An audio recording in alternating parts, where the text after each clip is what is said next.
Hi viewers, எல்லாருக்கும் வணக்கம். Good morning. Sunday morning. So breakfast நான் தோசை தான் சுட்டுட்ருக்கிறேன். அதே போல் நம்ம எவ்வளோ தோசை சாப்பிட்டாலும் கீ தோசைனாலே எனக்கு ரொம்ப பிடிக்கும்.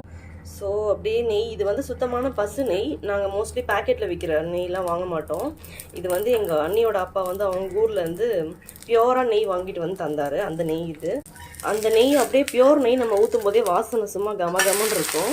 ஸோ தோசை அப்படியே நான் ரெடி பண்ணிட்டே சட்னியும் ரெடி பண்ணிட்டேன். இது வெங்காயம் தக்காளி நம்ம வதக்கி அரைப்போம் இல்லையா, அந்த சட்னி தான். கூட 2 எக். இது அப்படியே நான் ஃபுல் பாயிலாக போட்டுருவேன். எங்கள் 2 பேருக்குமே ஆம்லெட்டு முட்டை தோசைலாம் பிடிக்காது. அப்படியே ப்ளைனாக ஊற்றி மேலே லைட்டாக உப்பு பெப்பர் போட்டுருவேன். அதுதான் பிடிக்கும், ஃபுல் பாயில். ஸோ டெய்லியும் மார்னிங் நம்ம பிரேக்ஃபாஸ்ட் கூட ப்ரோட்டீன் மஸ்ட் இல்லையா, அதுக்காக. சென்னையில் சரியான மழை. ஸோ இன்றைக்கி தான் நான் துணி துவைக்கிறதுக்காக மிஷினில் போட்டேன். துணியும் நல்லா துவைச்சிருச்சு. காய வைக்க வேண்டியதான். தேங்க்யூ.